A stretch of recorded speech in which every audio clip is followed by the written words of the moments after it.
안녕하십니까. 부여군 농업기술센터 스마트 채소팀장 조인준입니다. 오늘은 이제 노지고추 포장에 나왔습니다. 지난번 재배 동향에서 말씀드렸던 탄저병 방제에 대한 설명을 드리도록 하겠습니다. 먼저 그 식물병은 곰팡이, 세균, 바이러스 3형제가 있습니다. 대부분 곰팡이에 의한 병이 가장 이제 많은 부분을 차지하고 있는데요. 오늘 말씀드릴 탄저병도 곰팡이에 의해서 발생하는 병이 되겠습니다. 곰팡이 같은 경우에는 직접 침입할 수 있는 능력이 있습니다. 포장에서 탄저병이 있는 경우에 강우가 오거나 비바람이 치면 그거에 의해서 상대 습도가 95% 이상 올라가면 8시간에서 24시간 이내에 탄저병균이 식물체 조직 내부로 침투를 하게 됩니다. 세균 같은 경우에는 직접 침입할 수 있는 능력은 없지만 비바람에 의한 상처에 의한 침입이 가장 쉽게 이루어지고 있고, 저희가 오늘 이제 말씀드릴 탄저병은 이제 곰팡이에 의한 병이 되겠습니다. 탄저병 포자는 어디에 있을까요? 이 고추 포장에서는 연작을 하게 되면 이 자체 내의 토양에서도 월동이 가능하기 때문에 조건이 맞으면 이 포자가 날라서 고추에 이제 감염을 일으키게 되는 겁니다. 그래서 탄저병 포자를 보신 분이 계신가요? 고추 포장에서는 사실 탄저병 포자는 굉장히 작기 때문에 현미경으로만 통해서 이 포자를 볼 수가 있을 겁니다.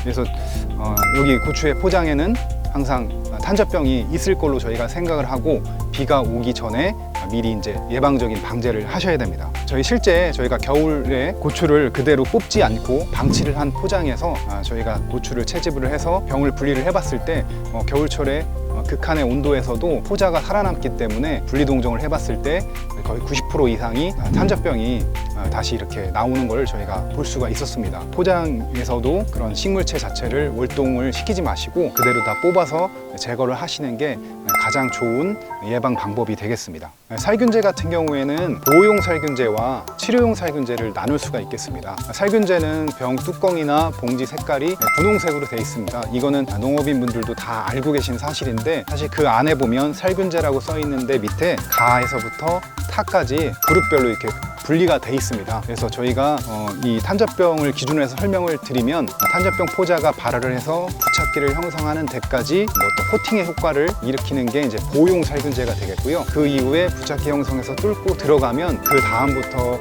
이 병을 잡기 위해서는 치료용 살균제를 사용하시는 걸로 이해를 하시면 되겠습니다. 살균제에서 보호용 살균제 같은 경우에는 한 잡기에 5회까지 계속 연용해서 사용할 수 있는 그런 점이 있습니다. 보호용 살균제는 가격도 치료용 살균제에 비해서는 좀 더 저렴한 그런 장점이 있지만 병이 침투한 이후에는 보호의 어떤 효과가 좀 떨어진다는 그런 단점이 있겠고요. 치료용 살균제 같은 경우에는 한 잡기에 3회 이내로 사용을 제한을 하고 있습니다. 치료용 살균제는 병이 식물체 조직 내부로 침투했을 때 살균 작용 자체를 쫓아 들어가서 살균을 하는 그런 작용을 합니다. 그룹을 좀 설명을 드리면 가에서부터 탑까지 있다고 하니까 굉장히 많은 살균제가 있는 걸로 생각을 하실 수 있는데요. 쉽게 요약을 해서 설명을 드리면 보호용 살균제는 살균제라고 써 있는데 밑에 카라고 돼 있습니다. 이게 이제 오리지널 보호용 살균제라고 할 수 있는데요. 대표적인 약들이 델란, 안트라콜, 다코닐 이런 여러 가지 약들이 굉장히 많습니다. 그래서 이런 약들을 비가 오기 전에 미리 예방적으로 살포를 해주셔야 되고요. 그 다음에 포자가 발화를 해서 부착기를 형성해서 뚫고 들어가면 식물체 조직 내로 들어가게 되면 그 이후에는 비가 온 직후에 치료용 살균제를 살포해 주시는 게 좋겠습니다. 그 중에 가장 대표적인 게 다3군과 사1군이 되겠습니다. 살균제에는 합제와 단제가 있는데요. 근데 단제가 굉장히 많이 수록되어 있는 그룹을 보실 수가 있는데요.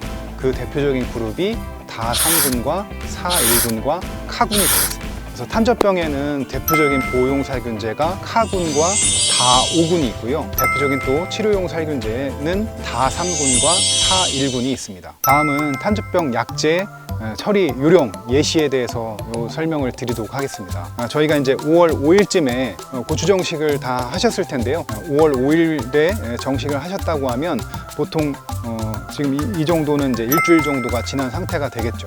여기서 1주나 2주 정도가 더 지난 뒤에면 이 뿌리를 잘 잡고 이제 활착이 된 상태에서 고추가 이제 생장을 하게 될 겁니다. 그러면 이제 대략 5월 말쯤이 될 텐데요.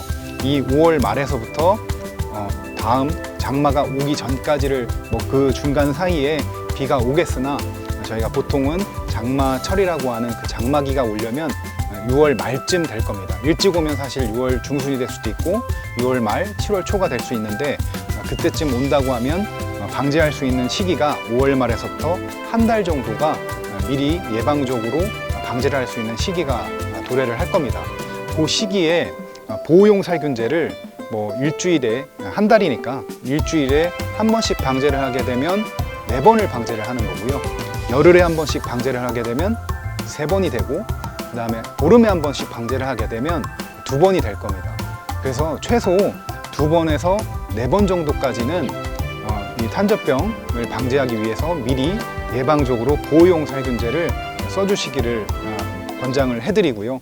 이건 반드시 어떻게 보면 꼭 해야 되는 일 중에 하나라고 생각하시면 되겠습니다. 이제 다음 편에서는 뭐 해충 방제에 대해서 말씀을 드릴 텐데요. 이게 이제 하우스 고추를 제가 어제 현장 진단한 사진입니다. 고추 자체가 좀 이상하죠. 이게 왜 이렇게 됐을까요?